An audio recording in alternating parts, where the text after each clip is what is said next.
على عباده الذين اصطفى اعوذ باللہ من الشیطان الرجیم بسم اللہ الرحمن الرحیم لقد من اللہ علی المؤمنین اذ بعث فیہم رسولا من انفسہم یتلو علیہم آیاتہ ویزکیہم ویعلمہم الکتاب والحکمہ صدق اللہ مولانا العظیم وصدق رسولہ النبی الکریم الامین الصلاة والسلام علیک یا سیدی یا رسول اللہ وعلی آلک وصحابک یا سیدی یا حبیب اللہ۔ ناظرین السلام علیکم ورحمۃ اللہ وبرکاتہ۔ ایک دفعہ پھر روحانی دنیا میں آپ سب کو میں خوش آمدید کہتا ہوں۔ ماہ رمضان المبارک ہے اور عشرہ رحمت اپنے کمال کو پہنچ رہا ہے، عشرہ مغفرت شروع ہو رہا ہے۔ بہت سارے لوگ عشرہ رحمت بالکل ایک ایسی شان والی نورانی کیفیت ہے، رحمت برسے تو پاکیزگی اور طہارت جنم لیتی ہے، برکتیں عطا ہوتی ہیں، لیکن چونکہ یہ ایک تسلسل ہے تو اس تسلسل میں قرآن کے نور سے ہم اپنی زندگیوں کو سنوارنے کی کوشش کرتے ہیں۔ اللہ پاک نے ارشاد فرمایا لقد من اللہ علی المؤمنین، بے شک اللہ نے مومنوں پر، اہل ایمان پر، ماننے والوں پر احسان عظیم فرمایا ہے۔ اب دیکھنا یہ ہے کہ انسان بننا بھی چھوٹا سا مقام تو نہیں ہے نا۔ جب اللہ تعالیٰ نے انسان کو اشرف المخلوقات بنایا تو یہ بھی کوئی کم بات تو نہیں تھی، لیکن اس پر احسان نہیں جتلایا، نعمتوں کے انبار لگا دیے، اس پر بھی احسان نہیں جتایا۔ پر جب باری آئی کملی والے آقا کریم صلی اللہ علیہ وسلم کی نسبت کی تو اس کو احسان عظیم قرار دیا۔ فرمایا بے شک اللہ نے اہل ایمان پر، ماننے والوں پر، ایمان والوں پر یہ احسان عظیم کیا، اذ بعث فیہم رسولا، اپنا پیارا رسول ان میں بھیجا، رسولا من انفسہم، وہ انہی میں سے ہے، رسول انہی میں سے ہے، مگر فرق کیا ہے یہ بتایا۔ یتلو علیہم آیاتہ، اس کے لبوں سے رب کے کلام کی تلاوت ہوتی ہے۔ آیات رحمان کا یہ جلوہ ہمیں عطا کرتا ہے، یتلو علیہم آیاتہ، اس کی کلامی تلاوت ہے۔ آیات کی تلاوت کا نور دیکھنا ہو تو نبی کے ہلتے لبوں کو دیکھ لو۔ وما ينطق عن الهوى ان هو الا وحی یوحی، فرمایا یہ لب ایسے ہم نے بنائے ہیں، یہ نطق ایسا بنایا ہے، یہ زبان ایسی بنائی ہے کہ جب تک ان لبوں پہ رب نہ بولے یہ لب بولتی ہی نہیں ہے، اور جب رب بولتا ہے تو انہی لبوں پہ بولتا ہے۔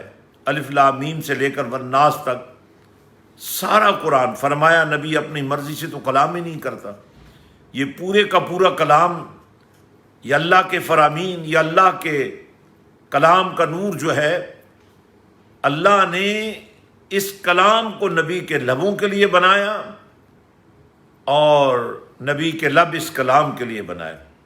اب یہ بات ذہن میں رہے کہ کلام رحمان جو ہے، قرآن جو ہے، یہ مخلوق نہیں، غیر مخلوق ہے۔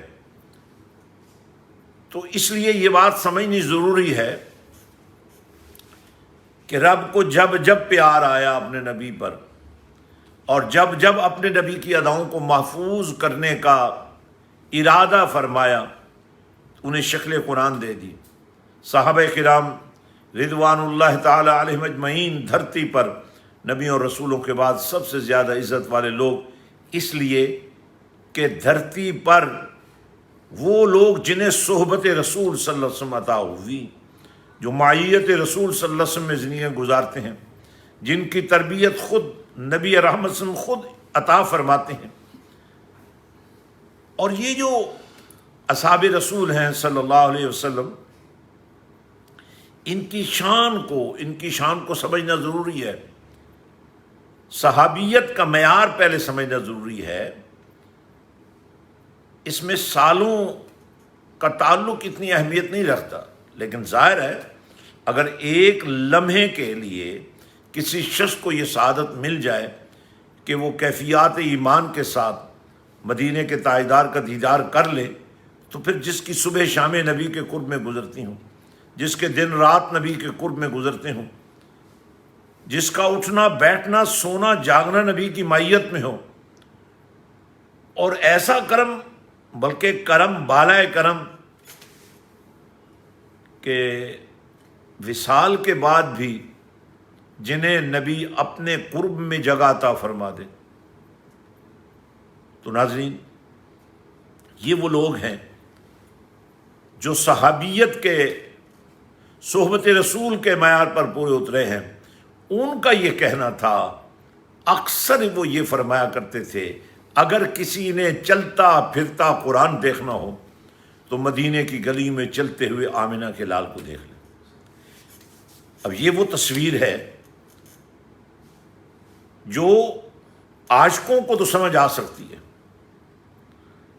اہل محبت کو تو سمجھ آ سکتی ہے، مگر نا عربی دانوں میں تو ابو جہل بھی شامل ہے، ابو لہب بھی شامل ہے، عبداللہ ابن ابی بھی شامل ہیں، لیکن عربی جاننے کے باوجود انہیں قرآن کی سمجھ نہیں آئی۔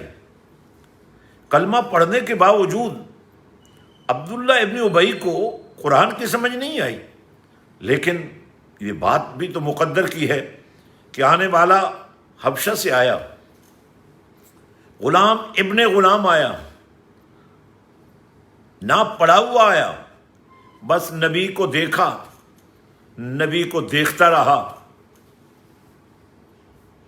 اور قرآن کا قاری بن گیا، اسے قرآن کی سمجھ آ گئی۔ روم سے آنے والا صہیب بھی محروم نہیں رہا، اور فارس سے آنے والا سلمان بھی اس فیضان سے بہرور ہوا۔ تو ناظرین، قرآن کو سمجھنے کے لیے عقل اور علم کا دخل ضرور ساتھ لیجئے، لیکن اگر قرآن کو علم و عقل کے ساتھ ساتھ عشق کے، محبت کے، پیار کے دائرے میں لے آئیے تو پھر سمجھ آنے میں دیر بھی نہیں لگے گی۔ آج پوری دنیا میں برے صغیر پاک و ہند کا ایک ایسا خطہ ہے جہاں اللہ والوں کی وجہ سے اسلام پھیلا۔ ان کی کرامات کے ایسے سے باب ہیں، انسان کی عقلیں حیرت میں رہ جاتی ہیں۔ لیکن عقل کے غلام یہ کہتے ہیں کہ ہمیں دلیل چاہیے۔ جب یہی دلیل ہندو جوگی نے مانگی تھی نا، تو علی حجویری کے سامنے نہیں ٹھہر سکا۔ یہی دلیل جب اجمیر کے راجے نے مانگی تھی تو وہ بھی نہیں ٹھہر سکا تھا۔ سلطان العارفین حضرت سلطان باہو کا تو چہرہ دیکھ کر ہی کافر کلمہ پڑھ لیا کرتے تھے۔ ایک دفعہ آپ بیماری کے عالم میں تھے، ڈاکٹر نے آنے سے انکار کر دیا اور قمیص منگائی، سونگ کر بیماری کا پتہ چلا لوں گا، سونگ کر کلمہ پڑھ لیا۔ کہنے لگا اس قمیص سے کسی بیماری کی بو نہیں، جنت کی خوشبو آ رہی ہے۔ اور جب میں اسی قمیص کو ڈھونڈتا ڈھونڈتا قرآن پڑھنے لگا، قرآن پڑھتا گیا، نسبت سمجھ آتی گئی، شفا من جانب اللہ ہے، آنکھوں کی بینائی ختم ہو چکی ہے۔ حضرت یوسف علیہ السلام بھی نبی ہیں، ان کے ابا جان حضرت یعقوب علیہ السلام بھی نبی ہیں، لیکن اس واقعہ کو بیان کرنے والے تمہارے اور میرے پروردگار نے یہ واقعہ بیان کر کے سمجھایا کیا ہے؟ حضرت یوسف علیہ السلام نے اپنے بھائیوں سے فرمایا، یہ میری قمیص لے جاؤ، ہاذا، لے جاؤ یہ میری قمیص، یہ قمیص وہ کام کر جائے گی۔ جو میڈیسن نہیں کر سکتی. ہاذا بقمیصی، قمیص چلی، ابھی راستے میں ہیں. حضرت یعقوب علیہ السلام فرماتے ہیں مجھے یوسف کی خوشبو آ رہی ہے، اور یہ قمیص جب ان کی آنکھوں پہ رکھی گئی فرتد بصیرہ، تو پس آنکھیں روشن ہو گئیں. اب مجھے بتائیے یہ کرامت، یہ قمیص معجزہ، یہ جو نور قمیص سے نکل رہا ہے، یہ قمیص پہنی تو حضرت یوسف علیہ السلام نے تھی نا، ہوا تو اللہ کے ہی حکم سے ہے. شفا اللہ ہی دیتا ہے، کبھی علاج سے، کبھی دوائی سے، کبھی ہاسپٹل سے، کبھی دعا سے، کبھی نگاہ سے. یہ دل بھی اسی طرح بدلتے ہیں، کبھی علم سے، کبھی فکر سے، کبھی دلیل سے، اور کبھی نگاہ سے. نگاہوں کا یہ سلسلہ کوئی آج کا نہیں ہے. اس نگاہ کے اثرات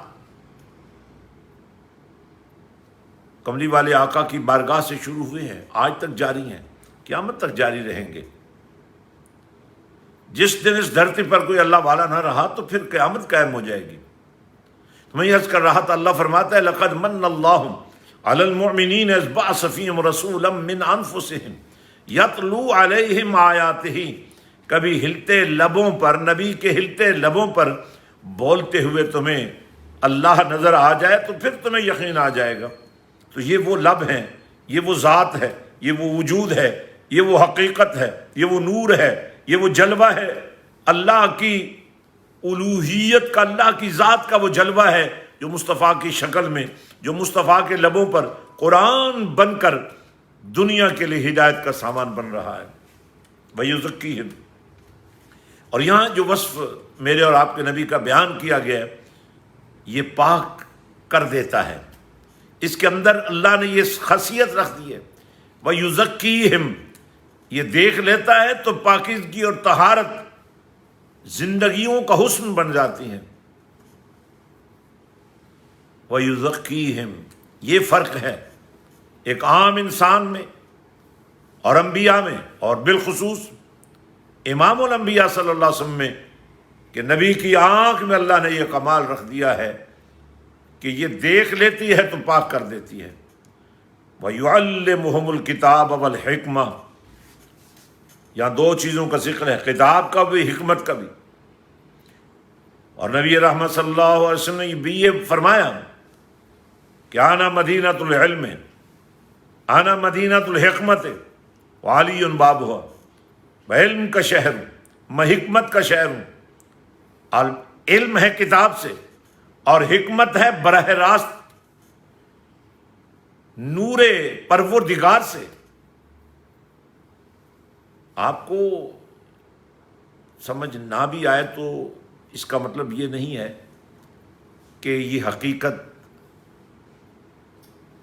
ماننے سے انکار کر دیا جائے.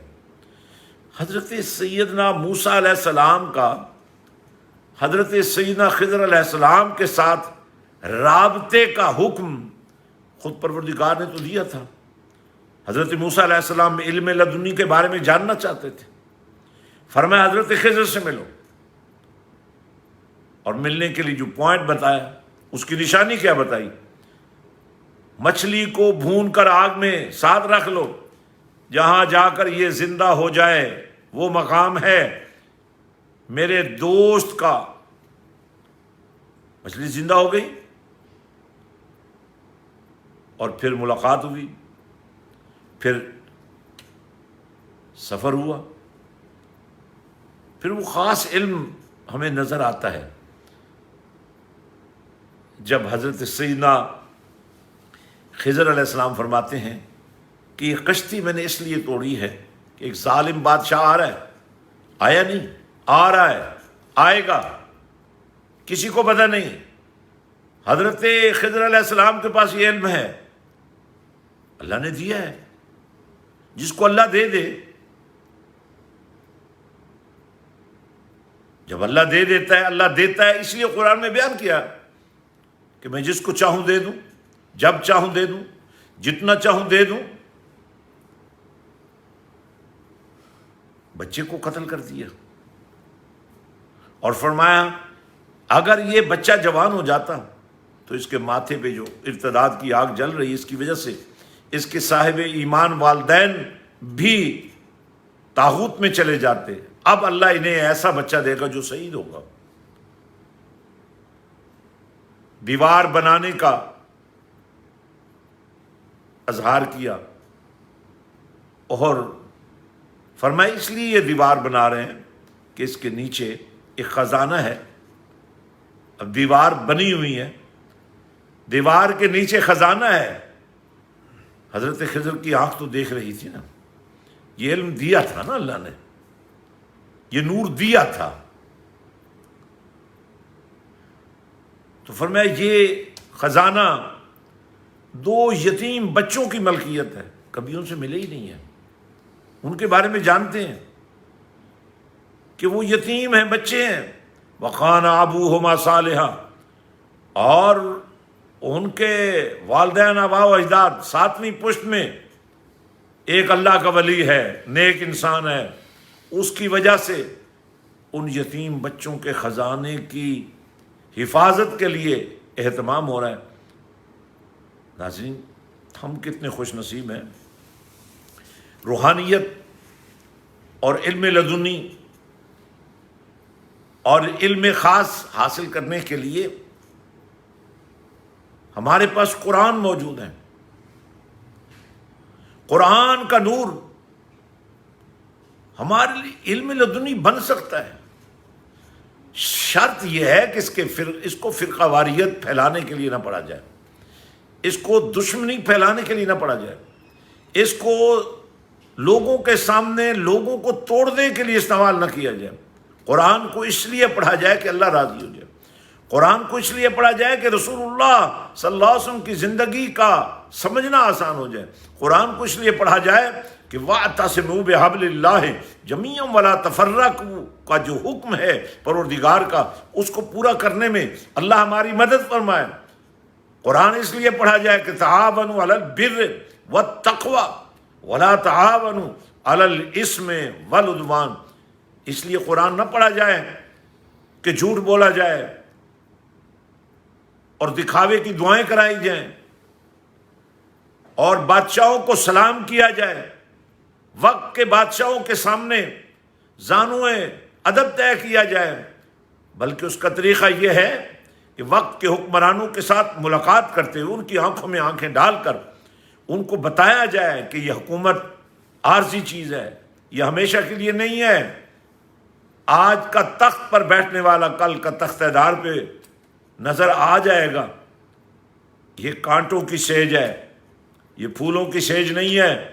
انصاف کرو, غریب پروری کرو, مجبور کا ہاتھ پکڑو, معذور کا ساتھ دو, کمزور کی مدد کرو. امیروں کو اور بڑے لوگوں کو تو ہر کوئی پہچانتا ہے, غریب لوگوں کی اور شریف لوگوں کی حمایت کرو. پورا نظام ایسا بنا دو, کیونکہ کل قیامت کے دن ہر حکمران سے پوچھا جائے گا, ہر پیشوا سے پوچھا جائے گا, ہر صاحب علم سے پوچھا جائے گا, ہر استاد سے پوچھا جائے گا, ہر امام سے پوچھا جائے گا, ہر باپ سے پوچھا جائے گا, ہر لیڈر سے پوچھا جائے گا. تم میں سے تو ہر شخص ذمہ دار تھا. تم نے اپنے بچوں کی تربیت کیا کی؟ تم نے اپنی رعایا کی تربیت کیا کی؟ تم نے اپنے شاگردوں کی تربیت کیا کی؟ آج جس سوشل میڈیا کو اسلام کی تبلیغ کا ذریعہ بنانا چاہیے, اسی سوشل میڈیا میں ہمارے علماء الا ماشاء اللہ گالیوں سے ایک دوسرے کو نواز رہے ہیں, ایک دوسرے کی پگڑیاں اچھال رہے ہیں, مناظرے. خدا کے لیے یہ راستہ ترک کرو, محبت کا راستہ اختیار کرو. دعوت قرآن کو محبت کے سانچے میں ڈالو. قرآن پر کوئی داغ نہ لگنے دو۔ وہ اللہ جس کی آپ نمائندگی کر رہے ہیں دنیا میں، ایک ایسی امت ہے مسلمان جو اللہ کو وحدہ لا شریک مانتی ہے، ایک اللہ کے ہم قائل ہیں۔ اگر کہیں کوئی کوتاہی ہو رہی ہے تو اس کا طریقہ بتا دیا گیا، اس کو دور کرنے کا طریقہ بتا دیا گیا۔ اگر برائی کو روکنے کے لیے، اور برائی کا لیول ایسا ہو جو معاشرے کو تباہ کر سکتا ہو، تو ہاتھ کا استعمال کرنے کی اجازت ہے، وگرنہ زبان کا استعمال کیا جائے۔ اور اگر ان چیزوں کے استعمال سے کسی کی ذات کو تکلیف پہنچے تو فرمایا پھر دل میں برائی کو برا جانو۔ یہ کمزور ترین درجہ ایمان کا، لیکن پھر بھی کم از کم اپنے دل میں اگر کسی برائی کو برا سمجھو گے تو یہ بھی کافی ہو جائے گا۔ لیکن آئیے رمضان مبارک کے اس ماہ مبارک کو گواہ بنائیں، قرآن کے نزول کو گواہ بنائیں۔ صاحب قرآن کا سینہ الم نشرح لک صدرک کی نور سے بھرا ہوا، یہ شرح صدر احادیث کی کتاب میں بھری پڑی ہیں، اسی لیے اس کا اہتمام کیا گیا کہ کملی والے کے سینے میں آنے والی ہر اللہ کی نورانی کیفیات اور اس سے نکلنے والی کیفیات لوگوں کے لیے ہدایت کا ذریعہ بن جائیں۔ اس پر تمہیں اعتماد کرنا ہوگا، سینہ مصطفیٰ پر تمہیں اعتماد کرنا ہوگا، زبان مصطفیٰ پر تمہیں اعتماد کرنا ہوگا، کلام مصطفیٰ پر تمہیں اعتماد کرنا ہوگا، نگاہ مصطفیٰ پر تمہیں اعتماد کرنا ہوگا، نبی کی ہر ادا پر تمہیں اعتماد کرنا ہوگا۔ اپنی زندگیوں کو نبی رحمت صلی اللہ علیہ وسلم کی سیرت کے مطابق ڈالو۔ پیر صاحب، استاد صاحب، ابا جی، یہ سارے رشتے مضبوط ہیں، ان کی عزت کرنی چاہیے، ان کی تکریم کرنی چاہیے۔ لیکن یاد رکھو، جہاں نبی کی رحمت کی بات آ جائے، نبی کی سیرت کی بات آ جائے، پھر ان رشتوں سے ٹکرانا پڑے تو ٹکرا جاؤ، لیکن اس کے لیے بھی طریقہ کار متعین کر دیا گیا ہے۔ کسی کا گریبان پھاڑ لینا، کسی پر بندوق تان لینا، اور ایسا اپنے آپ کو ظالم بنا لینا کہ لوگ دہشت گرد کہنے لگ جائیں، اسلام میں دہشت گردی کا کوئی تصور نہیں ہے۔ اسلام رحمت کا دین ہے۔ ہم جس اللہ کے ماننے والے ہیں وہ اپنے بندوں سے کتنا پیار کرتا ہے۔ کسی ماں کی محبت کو اگر کسی کو سمجھ آتی ہے تو پھر سن لے، نبی رحمت صلی اللہ علیہ وسلم فرمایا اللہ اپنے بندے سے 70 ماؤں سے زیادہ محبت کرتا ہے۔ جس کے قہار و جبار ناموں کے علاوہ ہر نام میں اللہ نے محبت بھر دی ہے۔ قرآن کی جتنی صورتیں ہیں ان کو پڑھو، بسم اللہ الرحمن الرحیم سے شروع ہوتی ہیں، ایک سورت توبہ کے علاوہ۔ کیا سمجھ نہیں آ رہی کہ ایک مسلمان کو کیسا ہونا چاہیے؟ بڑا اچھا موقع ملا ہے رمضان قرآن کو سمجھنے کے لیے، قرآن سے فیض حاصل کرنے کے لیے، اپنی ذاتی زندگی کو تقویٰ کے نور سے سنوارنے کے لیے۔ اور سب سے بڑی بات یہ ہے کہ اس تربیت کے نتیجے میں آپ کے اندر کا انسان جب باہر آئے گا،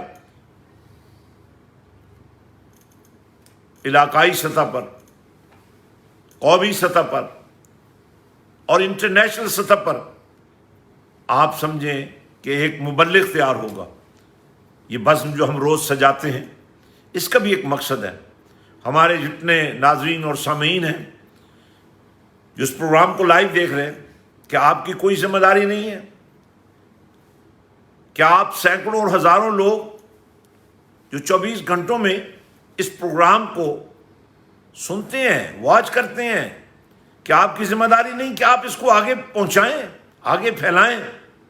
انشاءاللہ ہر آنے والا دن ہماری دعوت کے اندر حسن بھرے گا، ہماری دعوت میں اور زیادہ مضبوطی آئے گی، ہماری دعوت میں اور زیادہ جمال پیدا ہوگا، ہماری اس دعوت میں اور زیادہ اللہ کے پیار کا نور بھرے گا، نبی کے عشق کا سرور بھرے گا۔ آپ آج عہد و پیمان کیجئے، اور اگر آپ کے پاس رابطے نہیں ہیں تو رابطے لیجئے، واٹس ایپ کے ذریعے، فیس بک کے ذریعے۔ آپ واپس ہمیں واٹس ایپ میسج کیجئے۔ آپ کیا سمجھ رہے ہیں؟ سوشل میڈیا میں تو آپ بہت آوارگی کرتے ہیں نا، اب ٹھہر جائیے۔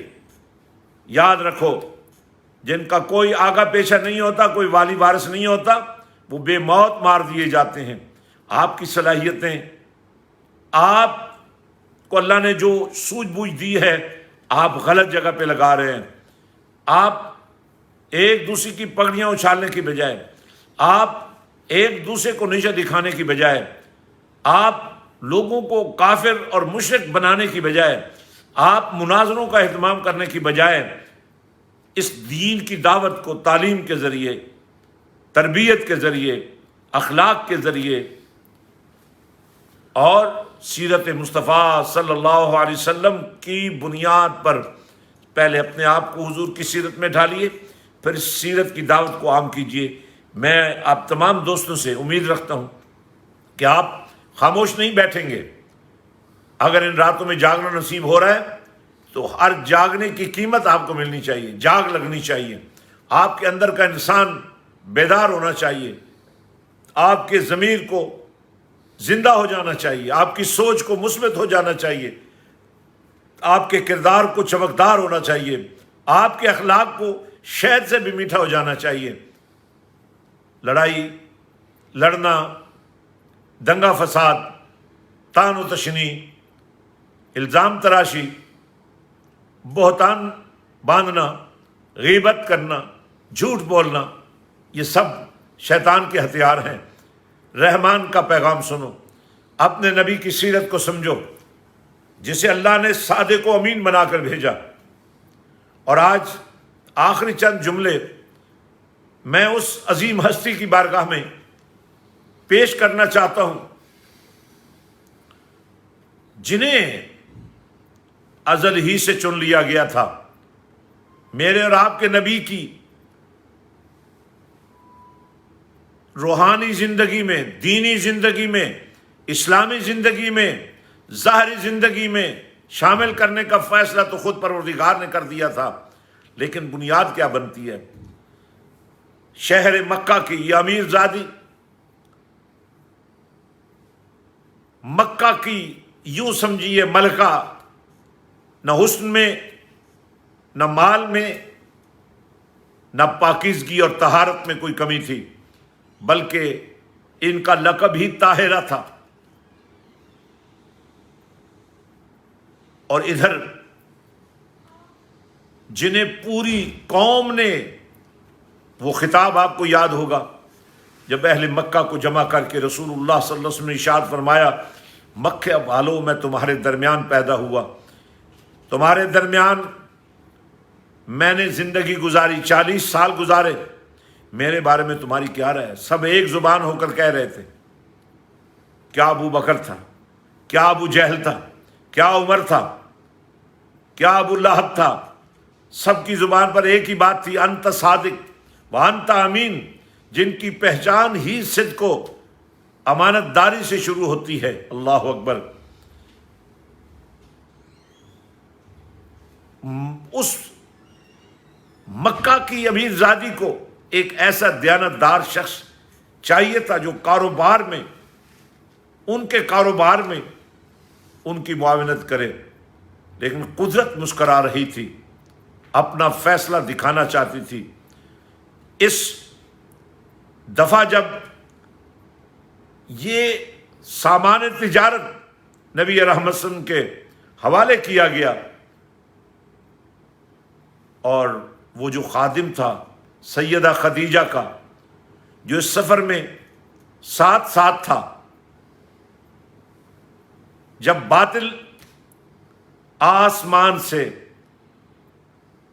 میرے اور آپ کے پاک نبی پر سایہ کر لیتے تھے، یہ بھی اس کو نظر آ رہا تھا۔ جب درخت، جھاڑیاں اور پتھر نبی کو سلام کرتے تھے، یہ بھی اس نے دیکھ لیا تھا۔ اور جب ایک مقام پر قافلہ ٹھہرا، قافلے کے ہر شخص نے کسی نہ کسی ہرے بھرے درخت کا سایہ سمیٹ لیا، ایک خشک درخت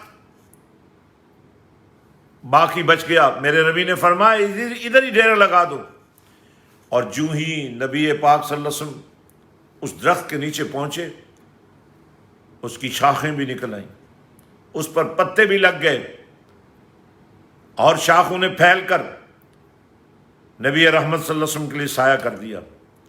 واپسی ہوئی، تجارت میں کئی گنا اضافہ ہو گیا، مال منافع کے ساتھ بکا۔